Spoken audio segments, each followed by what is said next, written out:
Hi hello ಆತ್ಮೀಯ ಹೇ ಸೀತಾರಾಮ್ ವೀಕ್ಷಕರೇ, ನಾನು ನಿಮ್ಮವ ಎಮ್ಮ ಇವತ್ತು ಮಲ್ಲಪ್ಪ ಜೋತ ಅವರು ತಮಗೆ ಇವತ್ತಿನ ಪ್ರಮುಖ ಸುದ್ದಿಗಾಗಿ ಆಹ್ವಾನಿಸ್ತಾ ಇದ್ದೇನೆ. ತಾವು ನೋಡಬೇಕು, ನೋಡೋ ಜೊತೆಗೆ ನಿಮ್ಮ ಅಭಿಪ್ರಾಯ ಮಾಡಿಸ್ತಾ ಇರಬೇಕು. ಈ ಪ್ರಮುಖ ಸುದ್ದಿಗಳು ನೋಡ್ತಾ ಹೋಗಿ, ಜೊತೆಗೆ ನಿಮ್ಮ ಅಭಿಪ್ರಾಯ ತಿಳಿಸ್ತಾ ಹೋಗ್ರಿ ಅಂತ ನೋಡಿ. ಈ ಸುದ್ದಿಗಳೆಲ್ಲ ಬರ್ತಾ ಇದ್ದಾವೆ. ಯಾವ ಪಂಚಮಸಾಲಿ ಸಮಾಜ ತನ್ನ ಮೀಸಲಾತಿ ಸಲುವಾಗಿ ಹೋರಾಟವನ್ನು ಮಾಡತಕ್ಕಂಥ ಸಂದರ್ಭದಲ್ಲಿ ಇವತ್ತಿನ ಸರ್ಕಾರ ಆ ಹೋರಾಟಗಾರರ ಮೇಲೆ ಲಾಠಿ ಚಾರ್ಜ್ ಮಾಡುವಂಥ ಒಂದು ದೊಡ್ಡ ಪ್ರಮಾದವನ್ನು ಅವರು ಮಾಡಿದರು.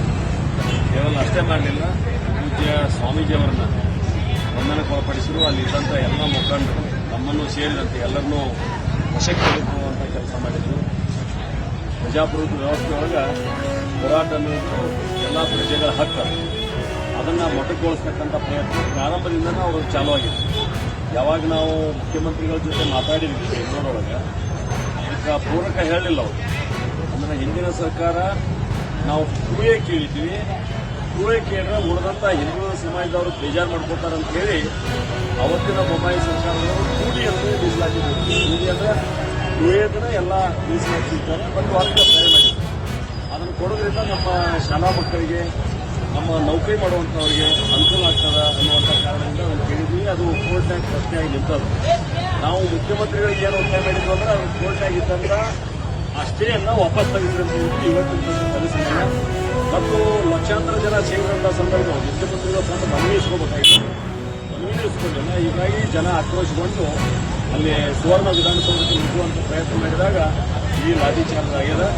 ಇಡೀ ರಾಜ್ಯಾದ್ಯಂತ ಇವತ್ತು ಜನ ಪ್ರತಿಭಟನೆ ಮಾಡ್ತಾ ಇದ್ದಾರೆ. ತಾವು ಕೂಡ ಕೆಲವೊಳ್ಳೆ ಪ್ರತಿಭಟನೆ ಮಾಡಿದ್ದೀರಿ. ಎಲ್ಲಿವರೆಗೆ ಮೀಸಲಾತಿ ಸಿಗುವುದಿಲ್ಲ ಅಲ್ಲಿವರೆಗೆ ಈ ಹೋರಾಟ ಮುಂದುವರಿತದೆ. ಸಮಾಜವನ್ನು ಪಕ್ಷಾತೀತವಾಗಿ ಪಾಲ್ಗೊಳ್ಳುವ ಮುಖಾಂತರ ಮುಂದಿನ ಪೀಳಿಗೆಗೆ ಅಂದರೆ ಏನು ಮೊದಲು ಒಂದು ಕಾಲಕ್ಕೆ ಇಲ್ಲಿ ತನಕ ನಾವು ಯಾರೂ ರಿಸರ್ವೇಷನ್ ಕೇಳಿರಲಿಲ್ಲ. ಕಾರಣ ಏನಂದ್ರೆ ಜಮೀನು ಭಾಳ ಇದ್ರು, ಎಲ್ಲರೂ ಆ ಜಮೀನಾಗ ಆರಾಮ್ ಬದುಕಬಹುದು ಅಂತ ಎಲ್ಲರೂ ಸುಮಾರು ತುಂಬಿದ್ರು. ಅಂದ್ರೆ ಯಾವಾಗ ಜನಸಂಖ್ಯೆ ಹೆಚ್ಚಾಯ್ತು, ನಮ್ಮ ಪಾಲು ಒಡೆದ ಯಾರಿಗೆ ಎಕರೆ ಬಂದು ಯಾರಿಗೆ ಅರ್ಧ ಎಕರೆ ಬಂದು ಕೆಲವು ಮಂದಿ ಮಾಡ್ಕೊಂಡು ಎಲ್ಲ ಖಾಲಿನಾಗಿದ್ದಾರೆ. ಆ ಕೇವಲ ಲಿಂಗಾಯತರು ಕಾರಣಕ್ಕೆ ಅವ್ರಿಗೆ ಮೀಸಲಾತಿ ಸಿಗಲಿಲ್ಲ ಅಂದ್ರೆ ಮುಂದಿನ ಪೀಳಿಗೆ ಬದುಕೋದು ಭಾಳ ಕಠಿಣ ಆಗ್ತದೆ. ಶಿಕ್ಷಣ ಮತ್ತು ನೌಕರಿ ಎರಡಕ್ಕೆ ಕೇಳಿಲ್ಲ, ರಾಜಕಾರಣದಾಗ ಕೇಳಿಲ್ಲ. ರಾಜಕಾರಣದಾಗ ಯಾರಿಗೆ ಕೊಡ್ರಿ ಅವ್ರಿಗೆ ಅವಶ್ಯಕತೆ ಇದ್ದವ್ರು ಕೊಡ್ರಿ ಅಂತ ಹೇಳಿದ್ರು. ರಾಜಕಾರಣ ಬಿಟ್ಟು ಬರೀ ಶಿಕ್ಷಣ ಮತ್ತು ನೌಕರಿಯೊಳಗೆ ಅಷ್ಟೇ ಕೇಳಿದ್ರು. ಹೀಗಾಗಿ ಅದನ್ನು ಸಿಗೋ ತನಕ ನಾವು ಹೋರಾಟ ಮಾಡ್ತೀವಿ. ಈ ರೀತಿ ಇವತ್ತು ಏನು ಕನ್ನಡ ಪ್ರತಿಭಟನೆ ಮಾಡಿದ್ರಿ, ನಾವು ಪ್ರತಿಭಟನೆ ಹೊರಟಿದ್ದೀನಿ ಈಗ ಮತ್ತು ಮುಖ್ಯಮಂತ್ರಿಗಳ ಜೊತೆ ಮಾತಾಡುವಂಥದ್ದು ಮಾಡ್ತೀವಿ. ಇವತ್ತು ನಮ್ಮ ಎಲ್ಲ MLAಗಳು ವಿಧಾನಸಭೆಗಳಲ್ಲಿ ಅವರು ಕೂಡ ಪ್ರತಿಭಟನೆ ಮಾಡ್ತಾರೆ.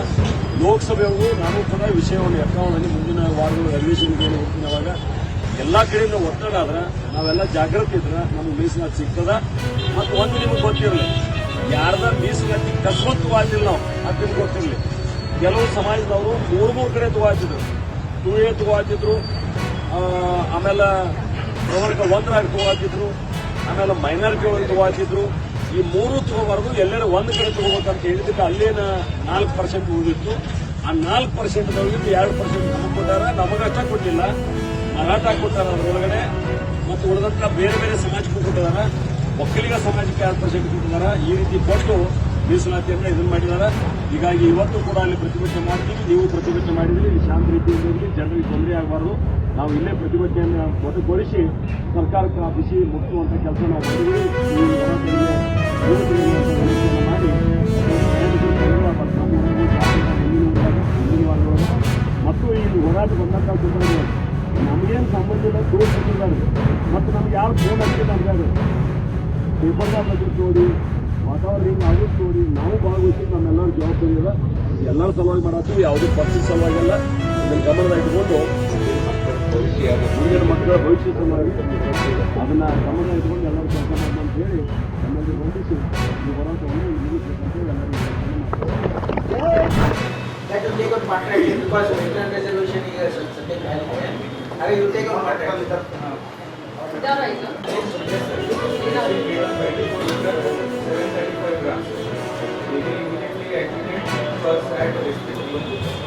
but because of the expense income and severe arrears, the baby cannot be. Basically, 24 weeks के लिए, so that's why the ventilation. So how many Let's still have getting to buy.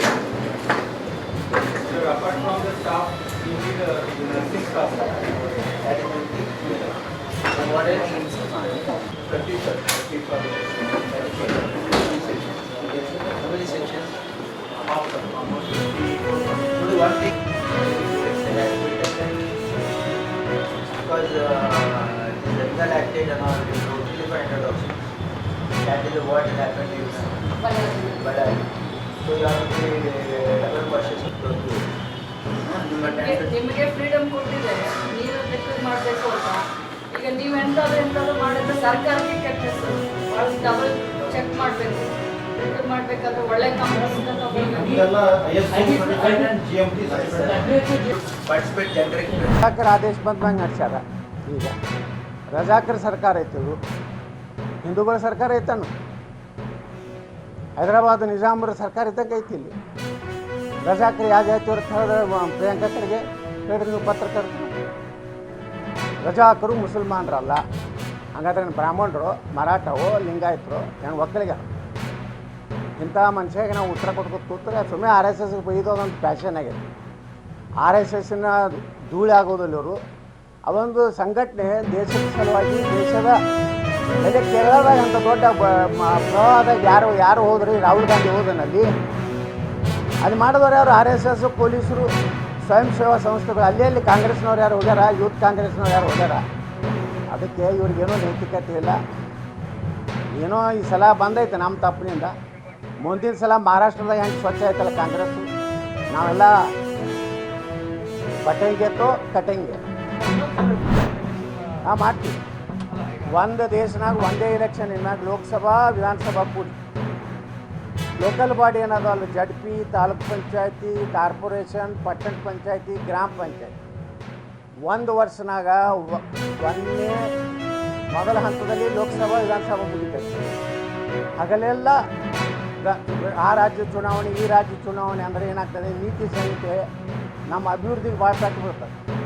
ಒಮ್ಮೆ ದೇಶದ ಒಂದು ಚುನಾವಣೆ ಮಾಡಿಬಿಟ್ರೆ ವಿಧಾನಸಭಾ ಲೋಕಸಭಾ ಆಯ್ತಂದರೆ, ಒಂದು ವೇಳೆ ವಿಧಾನಸಭೆ ಏನಾದರೂ ಒಂದು 2 ವರ್ಷ ನಂತರ ಅಲ್ಪಬಹುಮತದ ಸರ್ಕಾರ ಬಿತ್ತಂದರೆ ಎಷ್ಟು ಅವಧಿ ಉಳಿತದೆ ಅಷ್ಟಕ್ಕೆ ಚುನಾವಣೆ ಆಗ್ತದೆ.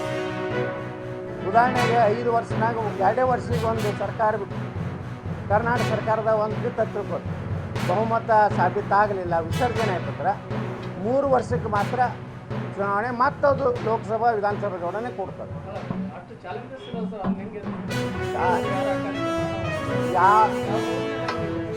ಅಕಾಲಿಕ ಮಾಡಿ ನೋಡ್ರಿ, MLC ಒಳಗೆ ಹೆಂಗೈತಿ, MLC ಟರ್ಮ್ 6 ವರ್ಷ. ಯಾವುದಾದ್ರೂ MLC 4 ಇನ್ನೂ 2 ವರ್ಷ ಬಾಕಿ ಇದ್ದಾಗ ಸತ್ತಂದರೆ ಆ 2 ವರ್ಷಕ್ಕಟ್ಟೆ ಇಲೆಕ್ಷನ್ ಆಗ್ತದೆ.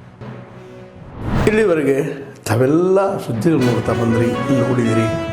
ನಿಮ್ಮ ಖುಷಿನೂ ಆಗಿರ್ಬೋದು, ಅಥವಾ ಒಂದು ಸಂತೋಷ ಆಗಿರ್ಬೋದು, ಅದೊಂದು ದುಃಖನೂ ಅನಿಸ್ಬೋದು. ಯಾಕೆ ಹಾಕಿದಾರಪ್ಪ ಅಂತ ಅನ್ಬೋದು, ಏನು ಅನಿಸಲ್ಲ ನಿಮಗೆ.